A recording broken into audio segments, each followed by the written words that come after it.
a lot to complete a pass against Wade, and Dotson was up to that moment. He tried to get it to him, one-handed grab, and he walks in. Back-to-back highlight plays from Dotson and Penn State, still showing some fight. Wow.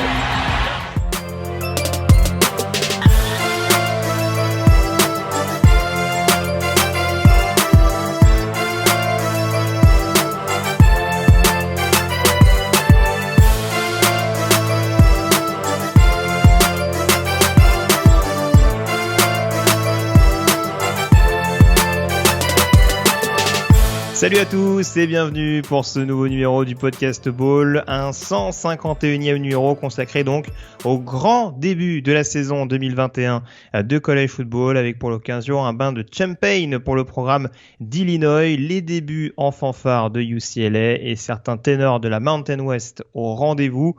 Pour le lancement de ces hostilités donc dans cette nouvelle saison, on abordera bien entendu notre top 5 de la draft, un top 5 de pré-saison pour placer un petit peu nos forces en présence éventuelles avant, pour la majeure partie, leur premier pas de ce week-end. Et puis on s'intéressera bien entendu de manière assez importante au preview du week-end à venir, justement les 5 principales affiches. On dira peut-être un mot de certaines autres, mais en tout cas, on fera un focus tout particulier sur 5 rencontres importantes qui concernent notamment des équipes classées. Tout cela, bien entendu, avant nos pronos de fin d'émission. Pour développer tous ces sujets, le fondateur et rédacteur du site Vélo Pennant est avec moi. Salut Morgan Lagré. Salut Yellow, bonjour tout le monde. Alors, on se le disait en off, ça fait du bien de retrouver le college football. Fallait s'extasier sur les matchs du week-end, surtout qu'on n'a pas toujours été gâtés d'une part par le spectacle et d'autre part par l'opposition. Il y a eu beaucoup de fessées, pour franciser un petit peu le terme. Mais on aura l'occasion quand même de développer ça. Le point important, Morgan, avant qu'on revienne sur les autres résultats, on va développer quand même sur la principale rencontre qui était à suivre ce week-end et celle qui a nourri le plus de suspense. C'est la confrontation dans la Big Ten entre Illinois et Nebraska. C'est parti.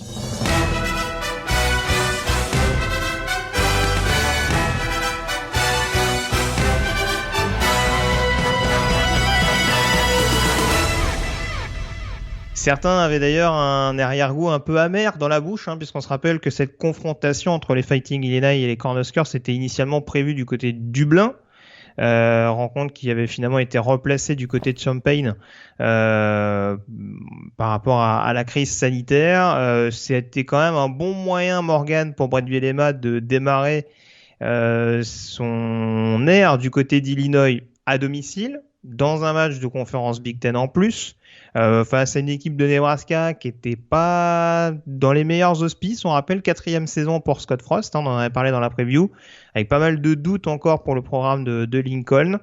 On va développer un petit peu point par point, mais déjà j'aimerais bien avoir ton ressenti, notamment sur la première mi-temps. On a vu un petit peu les recettes classiques de la conférence Big Ten, du jeu au sol et surtout beaucoup d'agressivité défensive. J'allais dire beaucoup de punts aussi. ça vient avec. C'est vrai. Effectivement. Alors, bon, d'abord, on peut quand même rappeler que c'était le début de l'ère Bret Bielema à Illinois, mais c'était quand même un match dans lequel Nebraska, a priori, partait favori. D'ailleurs, les bookmakers les donnaient favoris de 7 points, si je me souviens bien. Il n'y avait pas trop le droit à l'erreur pour Nebraska. Nebraska qui a des grosses ambitions. On rappelle qu'ils ont quitté la Big 12 pour la Big Ten il y a quelques années avec comme ambition d'être de jouer les premiers rôles dans cette conférence. Ça commence à faire un petit peu long du côté de la la fanbase de la Red Nation. On commence à se poser des questions parce qu'ils sont pas du tout dans la partie haute du classement de la Big Ten. Et là, ce week-end, ils viennent quand même de se faire taper par ce qui est, pour certains, la plus mauvaise équipe de la Big Ten, qui a été menée par son quarterback backup. C'est à peu près le tableau, idyllique qu'on peut faire de Nebraska. Alors, c'est assez inquiétant. Et ce qu'on a surtout revu du côté de Nebraska, ce sont les mêmes erreurs qu'on a vues sur les 2-3 dernières années, depuis, je dirais, l'arrivée de Scott Frost. Et donc un certain nombre de turnovers, de l'inefficacité sur chacun des drives, pas beaucoup de playmakers qui prennent le jeu à leur compte, et un Adrian Martinez sur lequel on commence à se poser beaucoup de questions. Et pour revenir sur ta remarque de la première mi-temps, le match démarre quand même assez curieusement. En tout cas, les premiers points, c'est sur un safety. Donc on se dit que ça y est, le college football is back, parce que c'est du what the fuck. Hein, c'est une passe illégale vers l'avant sur un joueur qui récupère le ballon sur un punt sur la ligne des 1 yard, qui rentre dans la end zone et qui essaye de se débarrasser du ballon. Pas très inspiré, parce que bon, voilà. Donc déjà, ça commence comme ça donne un peu le ton du match, mais derrière, effectivement, ça n'a pas été un folichon, comme on dit sur le plan offensif. Mais écoute, il y a eu d'abord cette blessure de Brandon Peters, malheureuse blessure pour ce joueur très talentueux, mais qui est un peu fragile physiquement. L'ancienne recrue de Michigan, qui avait été transférée à Illinois il y a quelques saisons. Mais on a vu Arthur. Juste avant qu'on développe sur Illinois, parce que du coup on va prendre juste un petit sujet à la fois, je t'avoue que j'avais démarré sur la question de l'agressivité pour un point notamment, mais ça va nous permettre d'ouvrir d'emblée, puisque tu as commencé à le faire, le dossier, on va dire, sur Nebraska. Il y a beaucoup de choses qui m'ont un peu perturbé dans cette équipe-là. En effet, on n'attend pas forcément, on sera peut-être moins exigeant forcément pour Illinois, parce que c'est le premier match du head coach. Quand on regarde Nebraska, en effet, 4e année de Scott Frost maintenant, qui, on le rappelle, est censé être un spécialiste offensif. Alors encore une fois, je vais prendre point par point. J'ai quand même trouvé cette équipe de Nebraska en première mi-temps hyper agressive défensivement. Oui, c'est vraiment ce qui leur a permis Ouais. justement de maintenir Illinois pendant une longue partie du match. Hein. Il reste pas mal de temps à 2 points au compteur, hein, sans ce cadeau de Cam Taylor-Britt. La défense a fait le boulot, et notamment le front seven. On a vu des joueurs hyper actifs, un très bon Garrett Nelson, un Feldarius Payne également qui sortait du chapeau de temps en temps. Mais vraiment, c'était une escouade qui était extrêmement agressive et qui a réussi globalement, notamment contre le jeu aérien. Symbolisé notamment, tu le disais, avec ce sac et cette blessure à l'épaule de Brandon Peters, à vraiment mettre à mal la poche d'Illinois. À mon sens, je serais un peu moins sévère sur la défense, parce que j'ai la sensation, et je pense que tu me rejoindras là-dessus, il y a quand même, et ça fait malgré tout écho à la gestion de Scott Frost, c'est qu'on a la sensation qu'il y a une action qui défensivement a fait basculer le match pour Nebraska, c'est cette interception retournée en roughing the passer. Cette interception de Cam Taylor-Britt, qui intervient, je crois, en milieu de deuxième quart, je ne vais pas me tromper. Je crois que c'est à 6 minutes de la pause. Et action qui est annulée par donc un roughing the passer, alors qu'on peut juger un peu sévère de Caleb Taylor. Ouais. Je me demande si le fait que le plaquage n'ait pas été initié avec le haut du casque a peut-être pas accentué, on va dire, l'appréciation des arbitres, même si c'est pas un targeting en l'occurrence qui est sanctionné. Mais ça peut en tout cas avoir amplifié le petit temps de latence qui vient après le lancer de Sitkowski. Et du coup, en plus, sur la même action, il me semble que Taylor prend une provocation, je crois. Ils prennent 30 yards, ouais. Voilà, et d'une action positive pour Nebraska, on se retrouve à 30 yards de pénalité et un ballon qui est quasiment à l'entrée de la zone rouge. Et l'action qui va d'ailleurs permettre à Illinois, je crois, de recoller à 9-9. Exact. De ma part. Exact. Donc, et on a senti à ce moment-là, enfin moi en tout cas de mon côté, j'ai ressenti vraiment, la défense était plus du tout la même. Il y a eu un bon drive en effet après le touchdown dans la course d'Adrian Martinez en deuxième mi-temps, où on a vu que éventuellement avec un possible momentum de retour pour essayer de recoller, la défense était là, mais ils se sont éteints du jour au lendemain.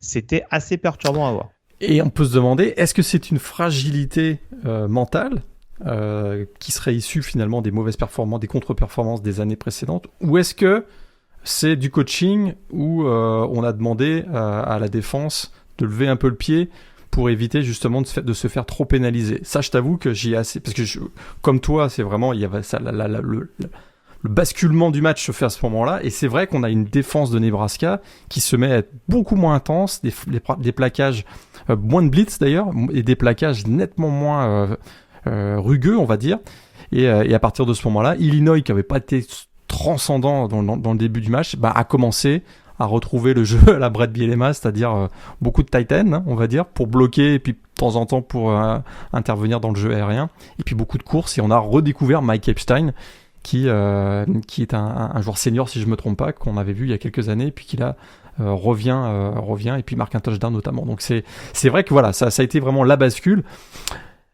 On avait dit que la défense, dans la preview de la Big Ten, si je me souviens bien, que la défense de Nebraska était certainement meilleure que l'attaque. Curieusement d'ailleurs, puisque Scott Frost, tu l'as dit, c'est plutôt un coach offensif. Mais à un moment donné, il va falloir qu'il y ait un certain nombre de playmakers en attaque se mettent à produire.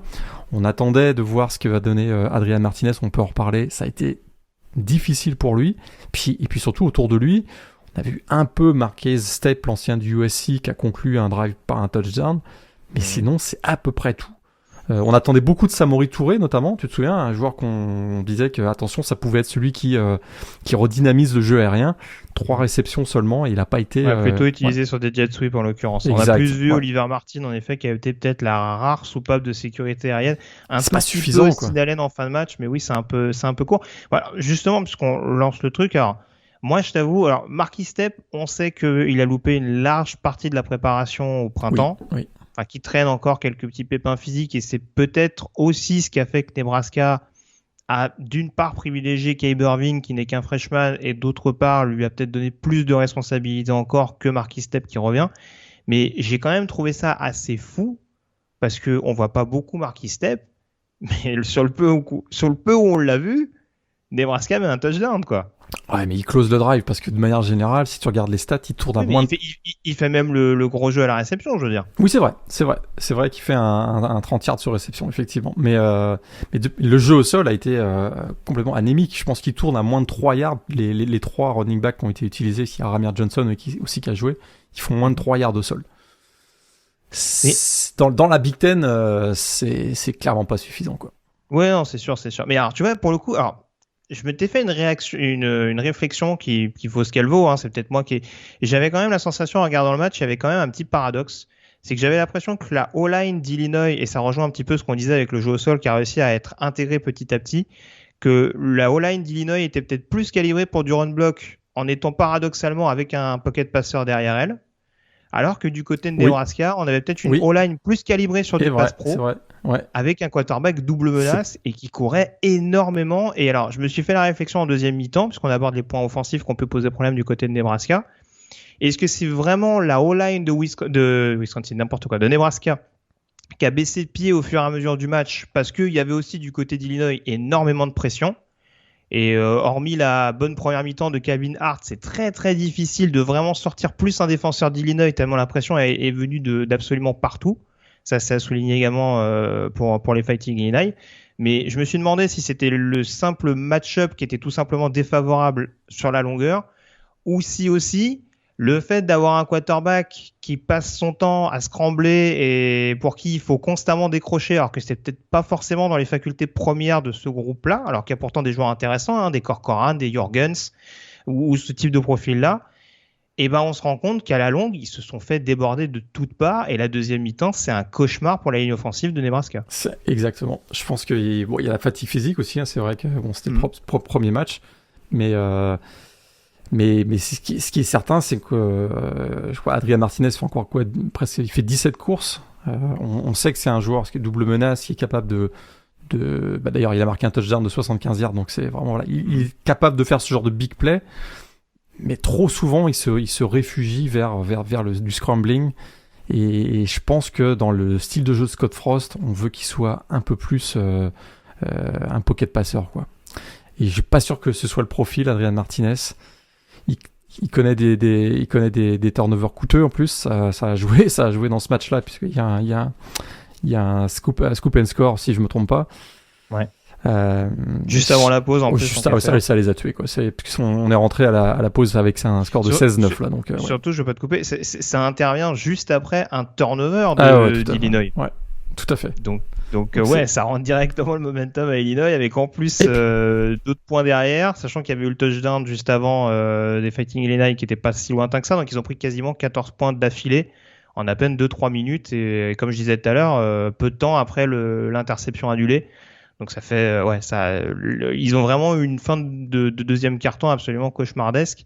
Mais ouais, malheureusement, c'est pas un défaut qu'on découvre chez Martinez, et des fois on se pose la question de la part de Scott Frost, et je sais pas s'il va aller au bout de cette année. On sait que l'année dernière déjà c'était un petit peu du budget vu qu'il avait lancé Luke McCaffrey. Tout à fait. Alors finalement, il lui a renouvelé sa confiance, mais ouais, on est un petit peu on a l'impression que Scott Frost à ce niveau-là, il est un petit peu en mode spectateur, c'est-à-dire que il attend des miracles d'un athlète qui reste hors norme, hein, parce que voilà, ce serait stupide de ma part de dénigrer Martinez sur cet aspect-là. Il est capable, en effet, et on l'a vu avec son touchdown au sol, d'être capable d'avoir des inspirations géniales. Mais ouais, sur la durée d'un match, en termes de lucidité, de protection de ballon, surtout quand autour le casting est pas parfait et que tu as beaucoup de freshmen au niveau du backfield offensif, tu peux pas fragiliser ton attaque en voulant absolument. Alors je sais pas si c'est de la panique ou un excès d'assurance ou toute autre chose, mais tu peux pas perdre les pédales comme on a eu la sensation par moment qu'il les a perdues. Alors qu'en face, il y avait Arthur Sitkowski qui a été quand même la grosse révélation du match parce qu'on a des souvenirs de lui du côté de Rutgers où ses statistiques étaient plutôt risibles, on va dire. Mais écoute, il fait un match quasiment parfait. Il fait le match parfait dans le système de Brett Bielema. C'est-à-dire que là, un vrai game manager est capable en même temps de réussir un ou deux coups d'éclat. Et il a été très bon. Dans la red zone, il réussit un touchdown. Je pense que c'était sur une passe sur Luke Ford, si je me souviens bien. Écoute, il a trouvé même Isaiah Williams de temps en temps. Et puis il finit à 12 sur 15. Il y a cette passe qui sort de nulle part pour Dewspan également. Sur Dewspan, effectivement, le long de la ligne. Là, donc, écoute, il a fait un match vraiment parfait. Je me souviens qu'on s'était déjà moqué de lui. Donc, soyons honnêtes sur ce match-là. Écoute, il a été vraiment bon. C'est quand même assez inquiétant la blessure, malgré tout, de Brandon Peters. Blessure à l'épaule du bras, le bras opposé du bras lanceur. Mais sans Brandon Peters, la saison... Je suis pas sûr qu'Arthur Sitkowski puisse porter l'attaque de Illinois toute la saison, même si on sait qu'avec Brett Bielema, ça va sûrement jouer beaucoup au sol. Mais bon, c'est une victoire, mais qui a coûté cher parce qu'ils perdent leur QB1, quoi. Bah, c'est pour ça. Après, encore une fois, oui, but du jeu, c'est pas de taper gratuitement sur Sitkowski. Là, il fait un match dans le contexte qui est celui-là, dans une confrontation intra-conférence où c'est pas forcément prévu qu'il y participe. Franchement, voilà, il fait une super fiche de stats. Ouais, en effet, la passe pour Dewspan, bon, je sais pas si elle est miraculeuse, mais en tout cas, elle est extrêmement bien placée. Je pense que c'est difficile de mieux la placer en l'occurrence, mais c'est vrai que sur le reste, il a avant tout bonifié le gros travail de la ligne offensive et du jeu au sol, avec en effet des actions où il y a eu pas mal de drives, où on a beaucoup martelé jusqu'à l'entrée de la zone rouge, et où du coup on a peut-être plus voulu surprendre avec des passes de Sitkowski, des passes assez courtes en l'occurrence pour la plupart, mais hormis bien entendu la passe profonde dont je parlais. Mais c'est vrai que je te rejoins, ouais, je sais pas si à long terme, contre une équipe un peu plus rassurante et rassurée, je sais pas si ça peut en effet permettre à Illinois de bien figurer cette saison. Après, encore une fois, bon, on sait que c'est presque du bonus. Tu le disais en introduction, cette victoire contre Nebraska, c'était pas spécialement attendu, mais on voit, et on en avait parlé lors de la preview, qu'il y a plus d'armes que ce qu'on pouvait prévoir du côté d'Illinois. Ouais. C'est-à-dire qu'il y a une attaque qui est quand même séduisante, en tout cas avec des forces connues et optimisées. Une défense, je le disais tout à l'heure, qui peut être dangereux dans de nombreux secteurs, enfin en tout cas pas un collectif vraiment extrêmement bien huilé. Et puis même au niveau des équipes spéciales, quand on voit que du côté de Nebraska, on a Connor Culp, le kicker, qui loupe 2 extra points, alors que de l'autre côté, le punter d'Illinois a fait absolument tout ce qu'il voulait pendant tout le match. Impressionnant, ouais, il a été très très bon. C'est Blake Hayes en l'occurrence, c'est très bien de le citer, parce qu'il nous sort vraiment une prestation 5 étoiles. Ah ouais, fabuleux. Mais ouais, on peut le dire que très clairement, Nebraska a été battu dans tous les compartiments du jeu, et j'ai presque envie de dire 30-22, c'est pas cher payé si on regarde la physionomie du match. Les confrontations directes. Ouais. Tout à fait. Et c'est quand même très très inquiétant pour Nebraska, parce qu'on rappelle a priori Illinois. Est-ce que Illinois sera la surprise de l'année dans la Big Ten West ? Peut-être, ça part bien, ils sont 1-0 et premiers de la division pour l'instant, mais du côté de Nebraska, c'est quand même super inquiétant parce qu'ils doivent se taper quand même des Wisconsin, des Iowa, des Northwestern et des Minnesota dans les prochaines semaines, qui sont a priori des équipes supérieures à Illinois. Donc plutôt inquiétant pour Scott Frost et les Cornhuskers. Juste pour la précision, parce que ça m'étonnerait qu'on en parle en fin d'émission, Illinois va tenter de bonifier son résultat contre UTSS ce week-end, donc ça va pas être un test simple, hein, surtout si si Brandon Peters fait de nouveaux défauts. Et Nebraska essaiera de se relancer contre Fordham. Ça devrait passer. Là, écoute, j'ai beaucoup d'affection pour la FCS depuis ce printemps, on va dire, mais là, je pense que ça devrait passer. Ça devrait passer pour Nebraska.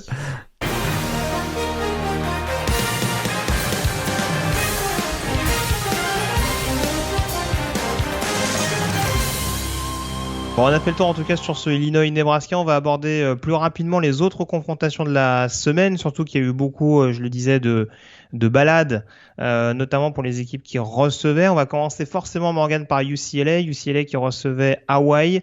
Récital des Bruins 44-10 avec notamment un jeu au sol inarrêtable.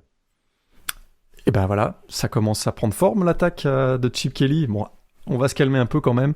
C'était Hawaii en face. On sait que malheureusement, les Rainbow Warriors, sur les deux semaines précédentes qui ont précédé ce match, il y a eu beaucoup de problèmes de préparation dus à beaucoup d'éclosions de cas de Covid actuellement sur l'île d'Hawaï. La préparation était vraiment, vraiment perturbée. Il y a ce voyage aussi qui est assez long vers la Californie. On a vraiment vu une équipe qui semblait empruntée physiquement, je trouve. Et ça a été trop difficile pour cette équipe d'Hawaï face à une équipe de UCLA qui est extrêmement bien préparée et puis avec un jeu au sol, voilà, on le sait que de toute façon le profil même de Dorian Thompson-Robinson, le quarterback double menace des Bruins, on sait qu'il va user du jeu au sol.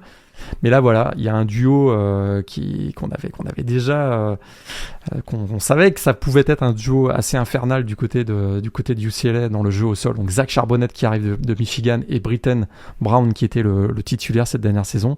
Et ils ont très bien fonctionné tous les deux. Zach Charbonnet finit à plus de 17 yards par course et 3 TD. Et Britton Brown qui a été aussi même plus utilisé dans le match, finit avec une moyenne de 6 yards par course. Ça a été vraiment excellent, plus que je crois qu'ils sont à plus de 250 yards au sol. Donc voilà, ils ont vraiment dominé dans le jeu, un jeu typique à la Chip Kelly.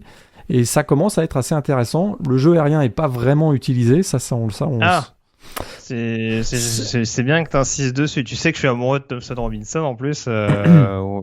Heureusement que le jeu au sol marchait bien. C'est le point négatif. C'est le point négatif, c'est-à-dire que il s'est pas forcément rassuré dans son jeu aérien, on va dire. Tout comme Chevan Cordero d'ailleurs. Alors, le pauvre Cordero, pour voir la première mi-temps, il en a pris plein les mirettes. Puis la ligne offensive d'Hawaï, elle a un peu souffert face au blitz du programme californien. Il me semblait pas très affûté physiquement chez Van Cordero. je trouvais qu'il était un peu en surpoids. Je trouvais qu'il n'y avait pas beaucoup il m'a beaucoup déçu parce que c'était un joueur qui avait été quand même plutôt très bon la saison dernière. Donc ça a été un match difficile et il se fait intercepter à 2 reprises. Le score 44-10.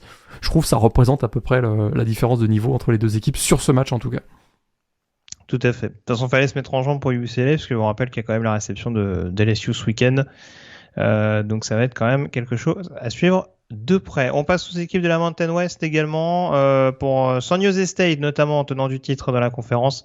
Peu de frayeur, 45-14, ça a démarré très rapidement. Je crois qu'il marque un touchdown sur les 3 premiers drives. Ouais. Un Nick Starkey déjà chaud. Déjà chaud, 5 touchdowns sur ce match, 4 à la passe. Presque 400 yards à la passe. C'est sûr que l'adversaire était pas de niveau. Donc ça a été une bonne préparation pour lancer la saison du côté de San Jose State. Je m'exciterai pas trop sur cette performance du côté des Spartans cette semaine, mais il fallait bien rentrer dans la saison. Ils l'ont fait. Maintenant, les choses sérieuses commencent pour eux. Alors, est-ce que la prestation de Fresno State a un peu plus émoustillé? Victoire 45-0 contre UConn. Avec un bon Jake Henner là aussi. Et j'ai un petit peu de peine parce que le quarterback de UConn, c'est un Québécois de Montréal, Jack Sargiotis. Donc ça me rend un petit peu triste. Mais oui, Jack Heiner, donc qui est l'ancien de Washington, si je me souviens bien, fait un très bon match. 330 yards, 3 touchdowns. Ça a été, et défensivement, ils ont été impériales. On sent que UConn, c'est une équipe qui n'a pas joué en 2020. Ça a été très difficile pour eux et on s'attend à une saison très longue, on l'avait déjà dit, mais en tout cas très très bon début de saison pour Fresno State. Pas de frayeur, Ronnie Rivers était bien présent également, donc le running back des Bulldogs. Bonne entrée en matière du côté de Fresno State. Alors, j'imagine que tu as regardé en long, en large, en travers la victoire de UTEP sur le terrain de New Mexico State, victoire 30-3 avec notamment une prestation offensive, il me semble qu'on en avait parlé d'ailleurs, absolument catastrophique de New Mexico State. Et puis ce match n'était pas disponible, je crois que, en tout cas, j'ai pas trouvé le moyen de le regarder, donc j'étais très triste quand même de ne pas voir New Mexico State. J'en suis persuadé. Ouais, non, ça a été compliqué pour Jonah Johnson, le quarterback, qui finit avec un 8 sur 24. Quand tu arrives à perdre 33 avec ta défense qui fait 2 interceptions, c'est rarement bon signe. Ouais, parce que UTEP, on se disait que c'était peut-être une équipe qui pouvait surprendre. Semble-t-il, Gavin Hardison n'a pas été non plus flamboyant, le quarterback des Miners. Donc, En attendant d'en savoir plus, tu le disais que c'était pas forcément hyper accessible en l'occurrence, mais bon. New Mexico State, en tout cas, oui, on reste un petit peu sur la perception qu'on en avait en début de saison. Ça va pas vendre du rêve cette année, ça c'est moins qu'on puisse dire. Ouais, non.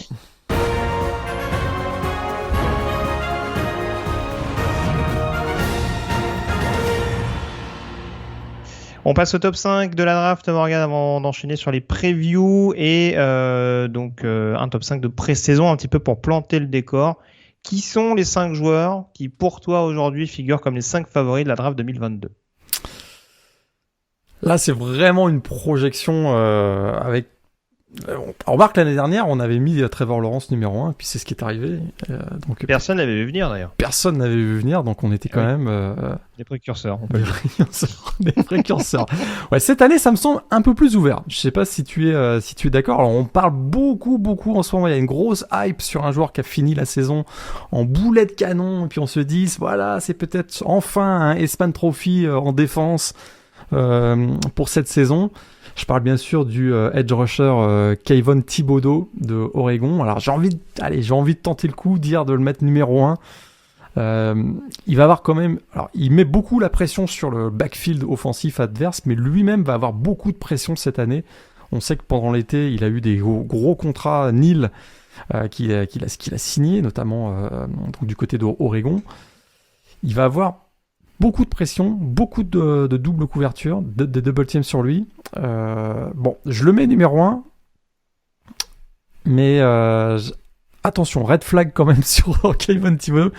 Je suis pas convaincu qu'il va être numéro 1, mais je vais le mettre quand même numéro 1. Ok. Écoute, en numéro 2, je vais mettre encore un défenseur, Derek Stingley Jr., super athlète au poste de cornerback. Vraiment, écoute, il a été tellement impressionnant après son recrutement qu'il a été starter dès sa première saison, ce qui n'est pas rien du côté des LSU, que certains disent appellent encore DBU, donc c'est quand même plutôt pas mal. Alors ses statistiques sont pas mirobolantes, mais il y a peut-être une bonne raison à ça, c'est que les quarterbacks évitent de lancer le ballon vers lui, donc ça peut expliquer aussi ces stats qui sont pas mirobolantes. Mais écoute, très très très gros athlète, Derek Stingley. Donc tu vois, j'y vais avec 2 premiers défenseurs, et tu sais quoi, je vais continuer avec un 3e défenseur, monsieur. Je vais y aller avec Kyle Hamilton, le safety de Notre-Dame, un safety gigantesque, un énorme gabarit, 6 pieds 4, donc vraiment très très grand. Et puis un instinct pour voilà, un vrai sens du jeu, un IQ football comme on dit, absolument excellent, qui avait renversé tout sur son passage dès sa première saison, puisque si je me souviens bien, sa première présence sur le terrain, c'était un pick six, quand même assez incroyable, du côté de Notre-Dame lors de sa saison freshman. Donc vraiment Kyle Hamilton, excellent safety. Donc tu vois, je suis à 3 défenseurs dans mon top 5 pour commencer. Et tu sais quoi, je vais continuer avec des défenseurs, monsieur. Je vais y aller avec 2 Marvin Leal, un joueur aussi de ligne défensive. Alors peut-être un peu plus un profil qui jouera peut-être un peu plus à l'intérieur dans la NFL. Donc le joueur de Texas A&M, assez physique. Il est capable de jouer edge rusher également, mais je pense que son profil sera plus adapté à un profil par exemple de defensive tackle dans la NFL, mais vraiment gros physique et vraiment typique des joueurs qui sortent de la SEC. Et puis, eh bien pour terminer, tu sais quoi ? J'y vais avec un 5e défenseur. J'y vais avec celui qu'on appelle Sauce Gardner, Ahmad Sauce Gardner, le cornerback de Cincinnati, un joueur que j'aime énormément. Alors c'est plus mon cœur qui parle que ma raison, je dirais, mais dès son année true freshman, il avait été absolument remarquable et je trouve qu'il incarne vraiment ce programme, en tout cas les performances de ce programme des Bearcats de Cincinnati qui étaient si proches peut-être même des playoffs l'année dernière. Et j'avais un peu, j'avais envie. Je sais qu'il y a beaucoup de quarterbacks dont on risque de reparler pendant la saison, peut-être dont tu vas parler dans quelques instants. Donc j'avais envie de parler de Ahmad Gardner, un excellent cornerback, donc un top 5 entièrement défensif pour moi.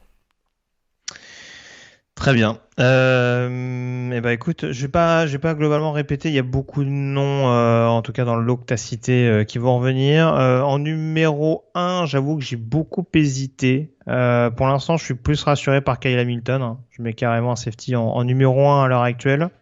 Mais tu l'as dit, c'est assez homogène jusque-là et je pense que les premières semaines vont être assez décisives justement pour voir qui sort clairement du lot. Dans ce groupe-là, donc j'avais un Kyle Hamilton et 2 Derek Stingley, donc plutôt que backfield défensif de mon côté.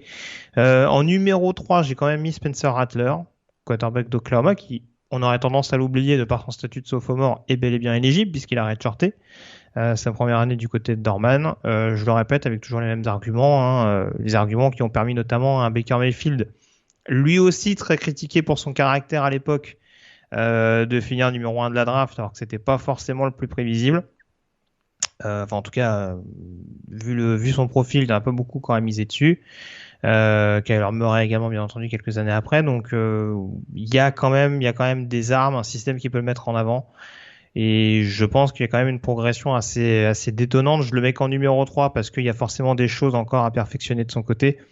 Mais c'est déjà, il a raison, je pense, le quarterback favori en vue de la prochaine draft l'an prochain. Le numéro 4, pour moi, c'est Kayvon Thibodeau, avec en effet les mêmes doutes que tu soulignais tout à l'heure, c'est-à-dire un énorme profil athlétique, mais des fois, il y a un peu un côté J.D. Von Clowney qui me perturbe un peu. Voilà, peut-être un peu plus... j'attends peut-être plus un instinct de tueur, des choses qu'on pouvait retrouver peut-être chez un Chase Young, par exemple, parce qu'après, on sait qu'il a le volume, on sait qu'il a le profil athlétique, mais il y a encore des choses qui, justement, jouent pas forcément en sa faveur pour être un numéro 1 de la draft incontesté, par exemple, comme ont pu l'être d'autres pass rushers. Et en numéro 5, c'est peut-être un peu osé parce que... Mais là aussi, ça me paraît difficile de pas le mettre en avant. Sam Howell, quarterback de North Carolina. Beaucoup de défauts encore dans son jeu. On a envie de dire que c'est très spectaculaire, ça passe ou ça casse pour la majeure partie. Après, on a vu que l'année dernière, il a quand même franchi un palier malgré tout. Le côté je suis efficace uniquement en fin de match qui s'est un petit peu gommé pour avoir une constance un peu plus marquée. Je me dis qu'il peut également progresser. Il y a une attaque, même si je sais que tu n'étais pas d'accord avec moi, qui peut quand même lui permettre de bien tourner cette saison. Donc j'aurais tendance à le laisser numéro 5 de par son aptitude à rester toujours aussi menaçant d'un point de vue vertical. On n'oublie pas les bonnes habitudes. Morgan, le joueur hot de la semaine, qui a-tu retenu dans ses 5 matchs de première semaine de saison régulière, de week 0 on va dire. Ouais, la week 0. Donc là, il y avait un échantillon assez restreint, on va dire. Écoute, on a vu des belles performances. On a vu Nick Starkel qui a été bon, le quarterback du côté de San Jose State, mais celui qui a quand même crevé l'écran par ses 3 touchdowns. Zach Charbonnet. Alors, ce sera probablement pas un premier tour de draft en 2022, mais c'est un joueur qui a un gros caractère. Là, il est de retour en Californie. On sait que c'était un gros prospect qui avait été récupéré par Michigan, mais il est originaire de la Californie. Là, il a fait son retour dans son état natal. Et écoute, ça a très très bien fonctionné pour lui. On sait que c'est un joueur très combatif qui casse beaucoup de plaquages, qui est vraiment très très bon après le premier contact, le deuxième contact, même parfois le troisième contact. On a encore tous en mémoire ce match fabuleux qu'il avait réussi avec Michigan contre Army, tu te souviens, il y a peut-être 2 ans. Il avait été fantastique et on a un peu retrouvé ce Zach Charbonnet qui s'était un petit peu perdu la saison dernière donc, du côté de Michigan et qui là vraiment a été étincelant et c'est très prometteur pour l'attaque donc des Bruins de UCLA de le voir réussir une aussi bonne performance, on va dire. Tout à fait. J'ai beaucoup hésité. Alors, je t'avoue que on est regardé son match un petit peu plus particulièrement. J'ai pas mal hésité à parler de Sean Ryan, tackle de UCLA, qui en termes de décrochement va donner quelques mots de tête. D'ailleurs, il y en a beaucoup qui le présentent comme un garde, à l'échelon supérieur. Et on a vu très clairement la bonne prestation du jeu au sol de UCLA, même si en face la défense était ce qu'elle était. On a vu aussi que le tackle gauche était capable d'ouvrir des brèches. Donc ça va être un joueur, je pense, à surveiller tout au long de la saison du côté de Ducla, comme on dit. Par contre, je me suis dit, je vais peut-être pas avoir beaucoup l'occasion d'en parler. C'est pas forcément le joueur qui a été décisif dans la large victoire de son équipe, mais j'adore toujours autant Ronnie Rivers, running back de Fresno State, qui claque 60 yards au sol, un peu plus de 60 yards, et je me demande même s'il fait pas un TD à la réception sur un match contre Connecticut. Donc voilà, vraiment un couteau suisse absolument extraordinaire à avoir joué, un joueur qui tout simplement, alors j'ai le terme en anglais, c'est élusif, mais ouais, un joueur qu'il est vraiment difficile d'attraper. Malgré son petit gabarit, et ouais, c'est un joueur qui apporte de la vitesse, de l'explosivité, et je pense que ça va être très très sympa à voir durant cette saison des Bulldogs. J'espère que c'est pas la saison de trop, parce que il avait à mon sens de quoi être bien considéré lors de la dernière draft, mais en l'occurrence oui, ce sera pas une mauvaise chose de l'avoir en son sein, notamment pour encadrer j'ai plus le prénom du joueur, Jordan Mims, je crois qui a pas mal été essayé dans le backfield offensif aussi. Ouais. Donc ce sera peut-être pas une mauvaise idée de l'avoir comme mentor au moins pour cette saison 2021, tout en continuant d'améliorer sa cote NFL.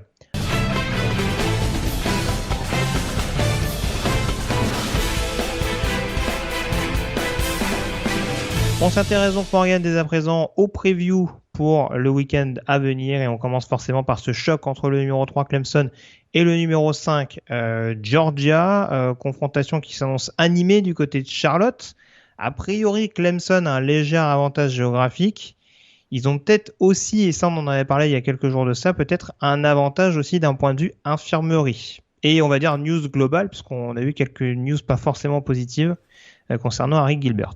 Ouais, Harry Gilbert, donc, qui était la grosse recrue de l'intersaison. Harry Gilbert, c'est ce prospect 5 étoiles au poste de Titan, qui était d'ailleurs le seul Titan de l'histoire du recrutement national à terminer à être recruté dans le top 5. Et effectivement, on n'a pas encore beaucoup d'infos sur les raisons exactes, mais il semble qu'actuellement, il soit écarté du programme pour des raisons personnelles. Quelles sont ces raisons personnelles? Pour l'instant, on a zéro info, et c'est vrai que ça avait été une recrue extrêmement intéressante pour les Bulldogs au cours de l'intersaison, parce que, et on rappelle, ils ont quand même perdu leur receveur numéro 1, George Pickens, probablement pour toute la saison, et ça donne des maux de tête maintenant à l'attaque de Georgia, parce que c'est vrai qu'il y a le retour de JT Daniels qui a été très bon sur la fin de la saison dernière. À partir du moment où il a repris, il a été titularisé, on a vraiment vu le jour et la nuit entre le niveau de l'attaque, notamment aérienne de Georgia. Donc ça donnait beaucoup d'espoir. C'est très encourageant pour la saison des Bulldogs. Là, bien, on commence à se reposer beaucoup de questions, alors que du côté de Clemson, on arrive avec plutôt des bonnes nouvelles, puisque sur le plan de l'infirmerie, on avait un Justin Ross qui était absent depuis de très nombreux mois, et qui lui va faire son retour pour ce match, et qui va être vraiment une cible privilégiée pour DJ Uiagalelei, qui va jouer, donc ce sera sa 3e titularisation si je me trompe pas, et qui avait été tellement incroyable dans un match à gros enjeux l'année dernière à South Bend contre Notre-Dame, qu'on se dit que c'est pas ce match face à Georgia qui va lui faire peur, et même si ce sera déjà un match crucial pour les deux équipes. Ouais, je pense que vraiment le jeu aérien, alors c'est des deux côtés du ballon, je pense que ça va être un facteur assez important. On le sait, il y a notamment l'escouade de receveurs, tu entends parler donc de Georgia, qui est un peu dépeuplé, hein, même si on sait qu'il y a énormément de recrues de talents saison après saison. On les avait cités la dernière fois, que ce soit Jackson, Burton. On attend peut-être un petit peu plus d'un Arian Smith, d'un Marcus Rosemi, enfin ce genre de tous ces profils-là, le retour de blessure de Blaylock également. Donc il y aura quand même de quoi proposer des solutions à JT Daniels. Mais en face, il y a quand même une escouade de defensive back du côté de Clemson qui est assez monstrueuse. Ah, oui, en plus, ouais. Preuve en est sur la depth chart, Dabo Swinney s'est pas trop mouillé. Les deux titulaires, ils sont pas clairement identifiés. Après, on sait qu'il y a de la profondeur de toute façon sur ces postes-là, et que voilà, chaque lancé peut être puni. Vas-y. Ça va être une bataille des tranchées. Je sais pas si tu es d'accord avec moi, mais l'intensité va être assez incroyable dans ce match. C'est vrai que le jeu aérien risque d'être ce qui risque de faire basculer l'issue du match, mais on risque d'avoir quand même une grosse bataille des tranchées, parce que ce sont deux équipes qui aiment aussi quand même avant tout imposer un jeu au sol pour faire mal à l'adversaire et écarter la défense pour pouvoir justement de manière. Ce sont deux attaques qui sont imprégnées de spread offense, hein, même si c'est pas des spread offense classiques. Mais très clairement, on veut pilonner très fort pour pouvoir ensuite derrière faire mal avec le jeu aérien. Et d'ailleurs, les Titans aussi du côté de Clemson, hein, ont été beaucoup plus intégrés, notamment la saison dernière. Un peu en protection de Trevor Lawrence l'an dernier, mais quand même assez souvent, notamment avec Galloway dans le jeu aérien, dans le passing game. Et je m'attends à les voir pas mal utilisés aussi pour créer, parce qu'ils ont la capacité, avec des mains sûres, ils ont la capacité d'avoir un alignement, on va dire, plutôt high form, et en même temps être rapidement intégré dans le jeu aérien. Donc je m'attends à une grosse bataille sur la ligne de scrimmage, mais en même temps, Clemson, je donnerai un léger avantage. On fera nos pronos en fin d'émission, mais je donnerai un léger avantage à Clemson, peut-être parce que il y a un peu moins d'incertitude, notamment au skill position, je dirais. Gros point d'interrogation avec Clemson, à mon sens, c'est le poste de tackle gauche. On rappelle que Jackson Carman est parti et que Jordan McFadden, du coup, va être décalé de la droite vers la gauche. Donc on parle d'un joueur qui a plein de talent, mais donc il reste à potentiellement bien gérer le côté gauche de son quarterback. Et puis le backfield offensif, encore une fois, la perte d'Etienne, c'est pas anodin. Lynjey Dixon n'a pas l'air d'avoir complètement rassuré, parce qu'a priori, il est encore en ballottage avec Kobe Pace à l'heure où on se parle. Donc ça veut pas dire que Kobe Pace c'est pas un running back d'impact, mais en tout cas va falloir rassurer, je pense, dans ces deux domaines-là pour vraiment permettre à Clemson, notamment offensivement et face à une défense de la trempe de Georgia, de pas se mettre dans le doute trop vite, parce que ça peut être quelque chose d'assez critique. Et on sait que Georgia, même si on les critique souvent sur la gestion des fins de match, les débuts de match sur des affiches comme ça, ils peuvent être en rendez-vous assez rapidement, notamment par l'intermédiaire de la défense. Ouais. Donc, à mon sens, ça a été 2 points à surveiller offensivement. Ouais. Peut-être une toute petite nuance qui contredit un peu ce que j'ai dit tout à l'heure sur DJ Magalelei. C'est vrai que l'année dernière, il a été tellement incroyable dans ce match à Notre-Dame qu'on se dit ça va être plutôt encourageant pour ce début de saison. Mais il reste que l'année dernière, il était là en backup de Trevor Lawrence. Là maintenant, il a l'attaque de Clemson sur les épaules. Il y a quand même un surplus de pression. Et il est moins expérimenté qu'un JT Daniels. Est-ce que ça va jouer ? Moi, j'y crois pas, mais je serais pas surpris qu'à un moment donné, ça puisse intervenir quand même. Tout à fait. On reste dans les confrontations sec ACC avec Alabama, donc le numéro 1 au pays qui affronte Miami. The U qui jouera donc bien avec D'Eriq King. Est-ce que ça t'inquiète notamment ? Est-ce qu'on part sur une fin de saison prématurée pour D'Eriq King si on veut faire un humour un peu déplacé ? Même s'il sortait pas d'une grave blessure du genou, je serais inquiet. Donc c'est pour te dire que, écoute, la clé du match c'est la ligne offensive de Miami. Je pense. Je veux dire, c'est pas, voilà, là on invente, on n'a pas inventé l'eau chaude en disant ça. Ça va être crucial. Si son, de par le style de jeu de D'Eriq King, de toute façon, s'il est pas protégé un minimum, je vois pas comment Miami peut avoir la moindre chance de bien figurer dans ce match. Et là où je suis inquiet, c'est que, on l'avait dit dans la preview, c'est peut-être la meilleure défense d'Alabama sur les 3-4 dernières années. Donc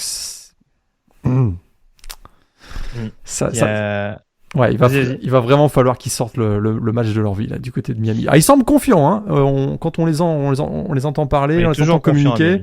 Toujours confiant à Miami, mais on n'est pas coquille, on n'est pas trop mais on se dit on a notre chance et ils ont quand même certains arguments, hein, c'est indéniable, il y a pas que D'Eriq King, il y a du monde, il y a des playmakers autour de lui, mais en face c'est la grosse artillerie, même si c'est vrai que c'est Alabama classé numéro 1, des recrutements successifs absolument gigantesques, mais c'est quand même une nouvelle génération qui arrive. Ils viennent de perdre quand même Mac Jones, qui vient de mettre Cam Newton dehors. Ils ont perdu Devonta Smith, ils ont perdu Najee Harris, ils ont perdu 6 joueurs draftés au premier tour, ils ont perdu énormément de monde en défense. C'est une nouvelle génération. Est-ce que les automatismes vont être là dès le premier match face à une équipe du top 15 quand même, Miami ? Point d'interrogation. Il y a beaucoup de jeunesse, des joueurs très prometteurs à l'image de Bryce Young, à l'image de d'autres, notamment dans le jeu aérien, mais ça reste quand même très jeune. Est-ce qu'il y a un risque là qu'il y ait un excès de confiance pour une équipe qui a encore beaucoup de choses à prouver ? Faisons confiance à Nick Saban, mais il y a quand même ce point d'interrogation. Alors, tu as fait ton rôle, Morgan. Tu nous as vendu le match. Franchement, j'espère me tromper vraiment, hein. Mais j'ai peur que ce match. Il y a Indiana à Iowa en même temps, si vous voulez. Ouais, c'est ça. Non mais franchement, ce sera un match que je regarderai avec énormément de curiosité parce qu'il y a plein de talents du côté de Miami et je l'avais dit, j'avais fait la preview écrite sur le programme. Donc voilà, c'est certainement pas des joueurs qui sortent de nulle part, qui vont se mesurer à Alabama. Il y a encore beaucoup de points d'interrogation dans cette équipe quand même. Hein. Et les rares points forts, si je devais sortir des points forts du côté de Miami, je mettrais peut-être avant tout le jeu au sol, le backfield offensif. En gros, le jeu au sol symbolisé par Derrick King et par du coup les joueurs qu'il a dans son backfield. Sauf qu'en face, faut voir les squads de linebacker d'Alabama, quoi. Là où on parle de la densité en défense, alors il y a de la densité partout, mais que ce soit sur l'intérieur de la ligne ou tout simplement les squads de linebacker, ça va être un carnage en termes de rotation. Je pense que ça va être compliqué à suivre pour Miami, je pense. Une des choses qui pourrait redonner un peu d'espoir pour Miami, si par exemple si un joueur comme Charleston Rambo réussit à vraiment apporter toute la verticalité dans le jeu offensif de Miami. Parce que là, ça peut ouvrir des brèches pour Cameron Harris, le running back, à Derrick King donc. Si assez tôt dans le match, ils arrivent à trouver sur des passes longues, notamment à destination de Charleston Rambo, qui est peut-être le joueur le plus rapide de cette équipe, même s'il y a McCarley qui est très bon aussi, là, il peut y avoir un peu de chance. T'as vu, je joue encore bien mon rôle pour vendre le match. Ouais. Mais ça peut être un espoir. Mais là, j'imagine qu'il y a des plans, il y a des plans anti-jeu aérien de Miami aussi du côté d'Alabama. Puis il y a surtout d'excellents DB du côté du Crimson Tide, notamment un joueur, John Battle, dont on va certainement reparler, peut-être même dans notre chronique draft au cours de l'automne. Donc voilà, il y a peut-être un peu d'espoir à ce niveau-là, mais c'est vrai que sur le talent pur des deux équipes, sur le site, là, dans la preview de la semaine, j'avais mis 38-17 par exemple. Ouais. Oui. Ça peut être plus lourd. Hein. Ça peut être plus lourd. Ça peut être un... Encore une fois, je vais me faire des amis en disant ça. Hein. Ça peut faire du 40-10. Hein. Mais non, je pense que Miami a quand même un minimum de force de frappe pour marquer des points. Après, oui, je te dis, je parlais du jeu au sol de Miami, mais tu regardes en face, Alabama, il n'y a pas forcément de numéro 1 absolu à l'heure où on se parle, comme pouvait l'être Najee Harris l'année dernière. Mais en face, il tombe sur une escouade de linebacker qui a rarement été aussi énigmatique du côté de Miami ces dernières années. Donc, même sans un numéro 1 absolu, je pense ils ont la possibilité de chance de carburer. S'ils arrivent à trouver le bon running back capable de sortir du chapeau, ils ont moyen quand même d'exposer cette escouade-là. Et moi, c'est juste ça. Je l'avais dit en preview de la CC, je pense que Miami, ils vont batailler jusqu'au bout pour potentiellement atteindre la finale de conférence. Mais sur un match comme ça, il faut encore se rassurer sur pas mal de domaines, le pass rush notamment, même si on sait que c'est un secteur sur lequel Manny Diaz arrive à trouver des solutions.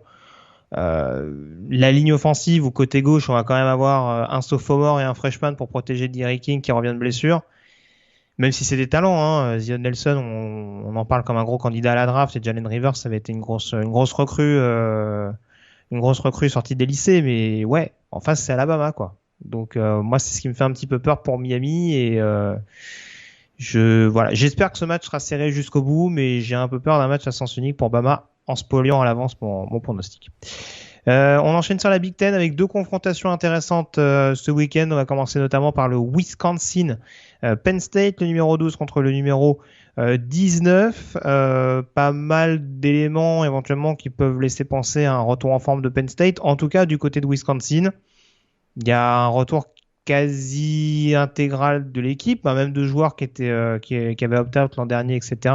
On rappelle qu'ils ont récupéré également, ça je l'avais pas précisé, Chase Meluzzi, qui arrive de Clemson, si je me trompe pas. Oui.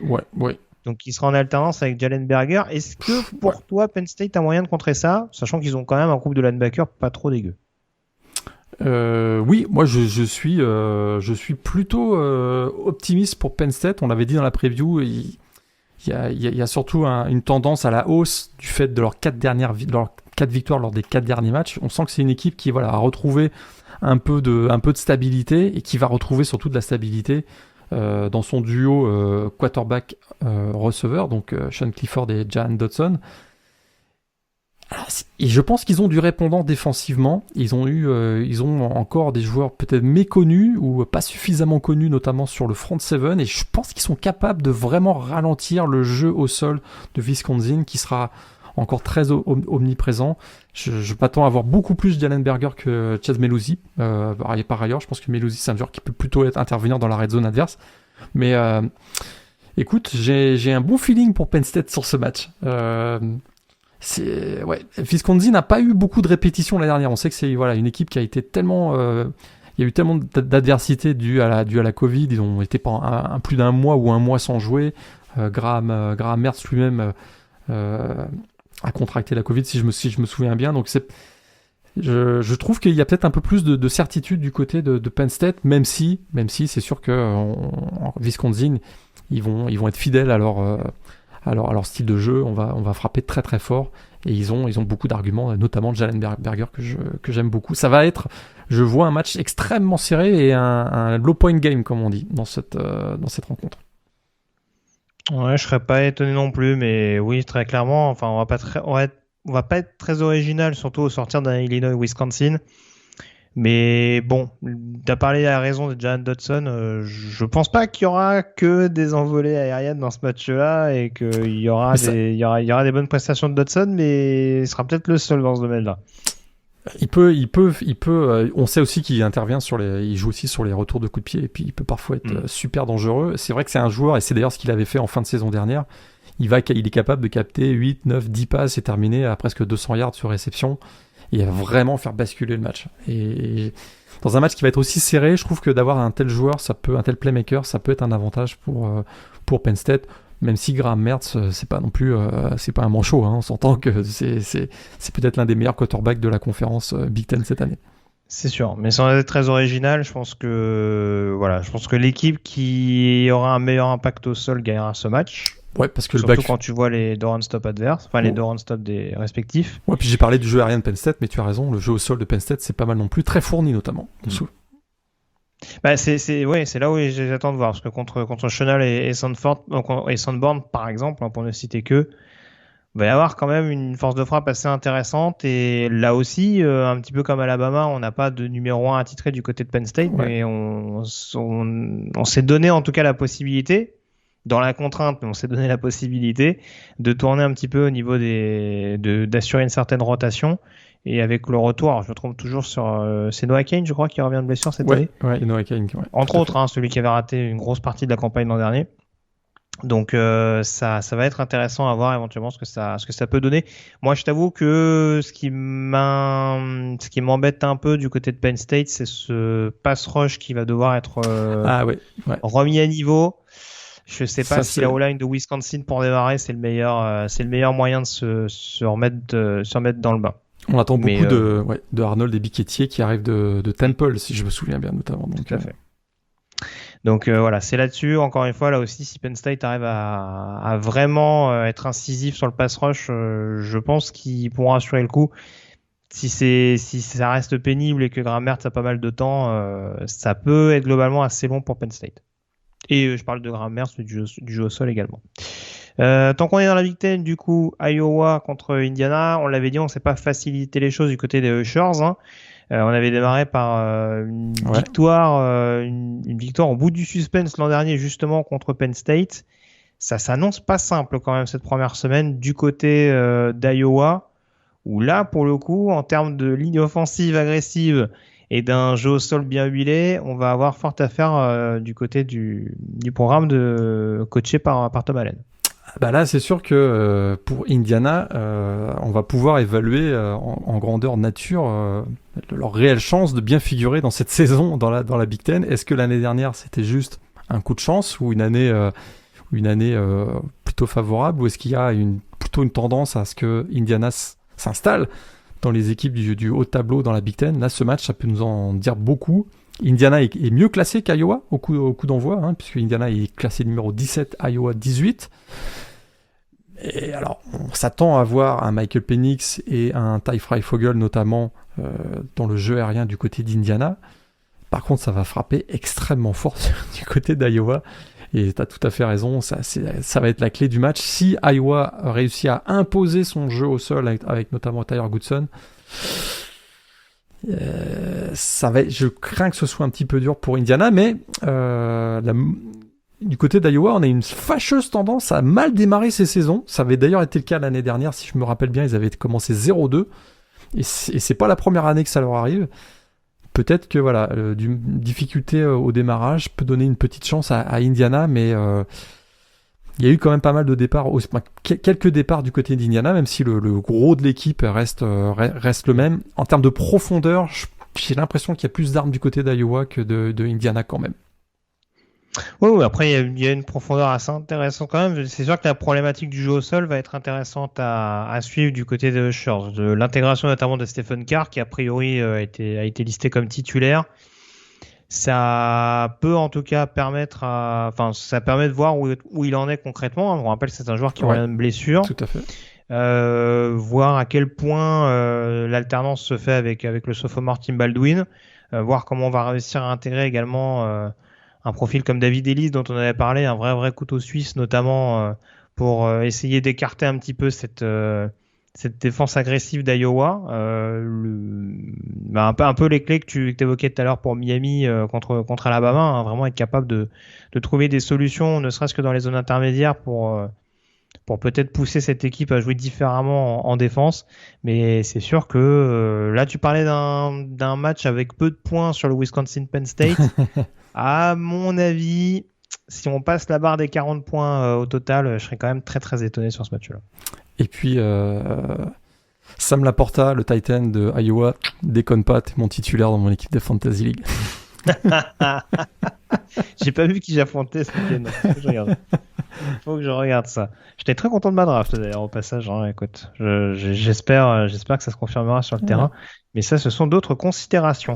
On passe à la news importante de la semaine quand même sur la 5e affiche qui concerne Texas et Louisiana, 2 équipes classées également. La news importante de la semaine, et ça aussi on l'avait pressenti en preview, c'est le fait que ce ne sera pas Casey Thompson qui sera le quarterback titulaire du côté de Texas. C'est bien le redshirt freshman Hudson Card qui sera donc lancé dans le bain donc au moment d'affronter Louisiana. Est-ce que ça te rassure éventuellement? Est-ce que tu vois Louisiana capable de réussir le même coup que l'an dernier du côté d'Iowa State? Ils ont des sérieux arguments. Juste une toute petite précision, c'est vrai que Hudson Card sera le QB1, mais Steve Sarkisian a quand même apporté un complément d'information. Les deux vont jouer dans ce match. On a plus l'impression qu'on va assister à un casting grandeur nature plutôt que l'affirmation franche et nette de la titularisation pour toute la saison de Hudson Card. Mais quand même, les informations qu'on avait eues, qu'il avait était plus brillant en tout cas que Casey Thompson pendant le fall camp, parce que c'est un peu ça que ça veut dire, hein, le fait qu'il démarre le match, a été confirmé par donc cette titularisation pour ce match. C'est sûr que moi j'attends énormément de Bijan Robinson plus que le poste de quarterback dans ce match, hein, donc le fabuleux running back de Texas. On sent qu'on va peut-être avoir le nouveau Najee Harris du système de jeu de Steve Sarkisian, un joueur absolument explosif, ancien prospect 5 étoiles qui est vraiment qui est très mobile, très rapide, vraiment une boule de muscles. C'est assez spectaculaire à voir. Et alors est-ce que Louisiana peut réussir la même surprise? Ils avaient déjà battu une équipe de la Big 12 l'année dernière en match d'ouverture. Ouais. Ils ont quelques arguments, hein. Chris Smith notamment, le running back, frappe très fort aussi. Puis on a un Levi Lewis, un quarterback extrêmement expérimenté. Il en est à sa 3e année de titularisation. Et quand je dis ça, je me demande même si c'est pas sa 4e. Écoute, un joueur qui pourrait voir sa cote grimper aussi pour la draft NFL avec une belle performance dans ce match. En termes de talent pur, avantage Texas, mais comme on est en période de transition avec un nouveau coaching staff, des nouveaux systèmes, et qu'on est quand même dans l'ère post-Sam Ehlinger, c'est quand même pas rien, je pense qu'il y a peut-être un peu plus de stabilité du côté de Louisiana, qui est une équipe qui revient avec 21 ou 22 titulaires, hein, je crois, si je me souviens bien. Donc, je pense qu'on peut assister à un match beaucoup plus serré que ce qu'on peut imaginer. D'ailleurs, ce sont 2 équipes de top 25 quand même. Oui, c'est pour ça. C'est pas forcément un match gagné d'avance pour Texas, mais ça va être en tout cas, c'est un gros test en tout cas d'entrée pour voir où en est très clairement l'équipe de Sarkisian pour ses débuts dans cette, pour valider très clairement la préparation printanière et estivale. Un début de l'ère starkissienne avec vraiment une explosion offensive, ça ramènerait beaucoup d'enthousiasme au sein du programme des Longhorns quand même. C'est vrai qu'on a hâte quand même que Texas redevienne un des gros programmes du college football et ce serait quand même une excellente nouvelle pour les Longhorns de bien démarrer. Mais attention, Louisiana, c'est quand même une équipe qui a des ambitions aussi, et notamment pour représenter potentiellement le Group of Five en fin de saison dans un bowl du Nouvel An. Donc, et oui, je rappelle c'était mon équipe dans les pronostics. Tout à fait, absolument. Pour un bowl du Nouvel An. Tu l'avais, ouais. Et puis c'est une équipe, même si elle devait perdre ce match-là, qui derrière resterait quand même un des gros favoris, si ce n'est pas le gros favori dans la Sun Belt. Donc, oui, parce qu'au-delà du simple résultat, après, on le répète, hein, c'est pas dit que Louisiana ne s'impose pas du côté d'Austin. Après, même s'il n'y a pas victoire, en effet, c'est peut-être avant tout le contenu qu'on regardera s'il y a une bonne fiche à l'issue de la saison. Exact. Donc la prestation de Louisiana, là, très clairement, dès le début, faut répondre présent pour pouvoir mettre ça sur le CV en fin d'année si le besoin s'en fait sentir.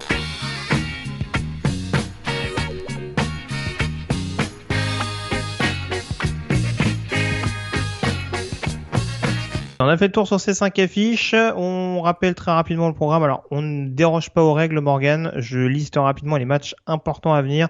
Si tu as un upset alert, tu n'hésites pas à me le faire savoir. Alors, du coup, je vais quand même donner les rencontres. Alors, ça commence dans la nuit de mercredi à jeudi.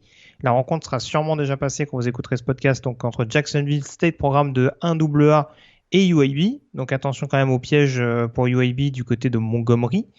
À partir donc dans la nuit de jeudi à vendredi, donc dans la nuit du 2 au 3 septembre, on aura donc Coastal Carolina, classé numéro 22, qui recevra The Citadel à 1h du matin. À la même heure, on aura un très beau UCF contre Boise State, deux équipes qui ne sont pas classées, mais ça vaudra quand même le coup d'œil. Ball State qui affronte Western Illinois, ça c'est pour mettre à l'honneur quand même les derniers champions de la conférence MAC. À 1h30 du matin, toujours dans la nuit de jeudi à vendredi, on aura Utah qui recevra Weber State. On aura également Ohio State à 2h du matin qui sera en déplacement du côté de Minnesota. Et on aura à 4h30 Arizona State qui recevra Southern Utah, qui aura à peine fait blanchir les fesses de son match contre San Jose State. Ça devrait bien se passer. Ouais, j'imagine que tu suivras avec attention le match entre New Mexico et Houston Baptiste, bien entendu, ne serait-ce que parce que c'est un match de FCS contre ton nouveau bandwagon, donc dans la nuit de jeudi à vendredi à 2h du matin. Oui. Il me semble que tu n'as pas parlé de ce match entre UNLV et Eastern Washington. Non. Tu voulais en parler ? Upset alert. Upset alert, d'accord. Je sais même pas si c'est un upset d'ailleurs. C'est pour ça, si tu commences à faire des upset alerts sur UNLV, écoutez, d'Eastern Washington, il y a un quarterback qui se nomme Eric Barrière. Là, si vous aimez le jeu aérien, ne ratez pas ce match. Et du côté du UNLV, on n'aura pas Ted Martell, puisque je sais pas si tu as vu passer l'info, mais il est même pas dans le depth chart de UNLV. Et sûrement au casino. D'ailleurs, tiens, Las Vegas, Barrière, ça va être pas mal. Il y a pas mal de blagues à faire là-dessus. Ouais, tout à fait. Dans la nuit de vendredi à samedi, à minuit, on aura le déplacement périlleux de North Carolina du côté de Virginia Tech. Écoute, gros défi quand même Écoute, pour démarrer une saison, on dit, si on exagère un peu la hype, North Carolina va détrôner Clemson et est quasiment favori pour le titre national. Si on écoute certains, oui, j'exagère un peu la hype. J'exagère un peu. Mais ce déplacement à Virginia Tech, qui est une équipe en mode revanche aussi, ça peut être très embêtant. Il y a du beau monde du côté de Virginia Tech, notamment Braxton Burmeister, le quarterback, et Ty Chandler qui va jouer. Méfiance, il faut bien démarrer la saison du côté de North Carolina. Ils vont avoir un gros défi du côté de Blacksburg et du Lane Stadium. C'est sûr. Moi, surtout, ce qui va être intéressant, c'est la défense de Virginia Tech, voir comment on peut ralentir l'attaque de North Carolina. On a vu l'année dernière à Florida State que quand l'attaque pouvait se gripper, ça pouvait se compliquer un peu plus pour les Tar Heels. Donc je suis pas un dingue de Braxton Burmeister, mais en l'occurrence, il y a peut-être moyen quand même de semer le doute dans les têtes des Tar Heels pour éventuellement, oui, je te confirme. Alors, ce serait un upset alert de par le fait que c'est une équipe classée contre une équipe non classée, mais oui, pour clairement surprendre cette équipe de North Carolina et déjà peut-être redistribuer les cartes au niveau de la division ACC Coastal. Toujours dans la nuit de vendredi à samedi, à 3h du matin, Northwestern qui recevra Michigan State. C'est de boire un peu de café avant, quand même, Ouais, pour ceux qui veillent de nuit. Ouais, si vous voulez vous endormir tout doucement, c'est parfait. On passe au match du samedi. Ouais. À 18h, donc le Tulane, Oklahoma, qui était relocalisé du côté de Norman en raison de l'ouragan Ida qui frappe actuellement donc la Louisiane. Donc ce sera donc chez les Sooners, hein, donc oui. Bon, ça va être un peu compliqué pour l'upset alerte. Même si on l'a dit, Tulane ça peut donner une opposition sympa, mais ça sera peut-être un poil court. Ouais, là non. À 18h, Wisconsin toujours à 18h, pardon, Wisconsin Penn State dont on parlait tout à l'heure. On aura également Kansas State contre Stanford. Ça va peut-être pas être hyper spectaculaire, mais en tout cas ça peut être un match sympa, intéressant, serré à suivre. Sur terrain neutre, c'est pas au. C'est à Arlington. Ouais. C'est au AT&T Stadium de Darlington, ouais, pardon. Ouais. À 20h heure française, donc on aura Oregon qui recevra Fresno State. Là, on va avoir un peu plus de spectacle que du côté d'Arlington, je pense. Tout à fait. Le Alabama-Miami, ce sera donc à 21h30. À la même heure, on aura Cincinnati contre Miami-Ohio. Derby Tout à fait. Qui peut être assez intéressant à suivre. Iowa qui recevra Indiana toujours à 21h30. Et on aura le déplacement de Marshall à Navy et celui de West Virginia à Maryland. Un petit peu plus tard, qu'est-ce qu'on aura ? On aura à 22h30 Iowa State qui recevra Northern Iowa. Texas contre Louisiana, ce sera aussi à 22h30. À 23h, un très intriguant, un très excitant USC San Jose State. Tout à fait. Intéressant. La Pac-12 Before Dark à 23h du coup. Pour ceux qui veulent suivre Malik Willis à tout hasard, Liberty qui recevra Campbell, programme de 1AA. Bon, sur le papier, c'est pas extraordinaire, c'est plus pour des prospections draft, on va dire. Ouais. Pour ceux qui seraient intrigués là-dessus. À 1h du matin, donc dans la nuit de samedi à dimanche, Oklahoma State qui recevra Missouri State. On l'a pas dit, Oklahoma State pas classé quand même. Hein. Ça me paraît un peu sévère, mais. Ouais, tout à fait. On les avait classés, nous. Ouais. À 1h30, donc le Clemson Georgia. À la même heure, Florida recevra Florida Atlantic. On a hâte de voir ce que va donner Woody Bogart face aux Gators. Un petit peu plus tard, à 2h du matin, Texas A&M qui recevra Kent State. Dans le même temps, Washington qui recevra Montana. Le UCLA LSU dont je vous parlais tout à l'heure du côté de Pasadena aura lieu à 2h30 du matin. Et puis au niveau des affiches assez intrigantes, on aura également à 4h30 du matin California qui recevra Nevada et Arizona qui affrontera BYU, là encore du côté de Las Vegas. Il va se passer pas mal de choses du côté de la Legend Stadium au cours de cette semaine. J'ai pas cité bien entendu dans la nuit de samedi et dimanche ? Non, de dimanche à lundi. Attends, je revérifie mes notes tout de suite. Il me semble que c'est dans la nuit de dimanche à lundi. Le Notre-Dame, Florida State, à 1h30 du matin. Tout à fait. Et dans la nuit de lundi à mardi, le Ole Miss Louisville également à 2h. 6 soirées complètes de college football à partir de mercredi. Très bien. Jusqu'à lundi. On va essayer de faire vite du coup après cette présentation. Match numéro 1, Minnesota Ohio State. Tu ne m'as pas interpellé, donc j'imagine que tu y vas avec les Buckeyes. Ouais, Ohio State. Ohio State pour moi aussi. Match numéro 2, Virginia Tech, North Carolina. J'y suis allé avec les Tar Heels. Moi aussi. Match numéro 3, Wisconsin, Penn State. J'ai mis Wisconsin. Et ben moi je mets Penn State, tu vois. Ah ouais. Je me doutais de quelque chose. Match numéro 4, Alabama, Miami. Alabama. Tu mets donc Miami. Oh non. Alabama. Alabama pour moi aussi. Match numéro 5, Iowa contre Indiana. Iowa. À domicile. Iowa également pour moi. Match numéro 6, Texas contre Louisiana. Texas. Très serré. J'y vais avec Texas également. Match numéro 7, Clemson contre Georgia. Clemson pour moi aussi. Courte tête. Ouais. Après, oui, de toute façon, ça va être un match accroché jusqu'au bout, je pense. Hein, mais Clemson pour moi également. Et dernier match, donc le 8e, UCLA LSU. Et ben moi, j'ai dit à UCLA. Même si je pense que Derek Stingley, il a eu l'occasion d'intercepter 6 fois Thompson Robinson. Dans la preview sur le site, j'ai mis 34-31 pour UCLA. Donc je me tiens à ma prédiction. Oui, normalement, c'est toi qui l'as fait. Donc, si je change d'avis dans la nuit, c'est dommage. Ah oui.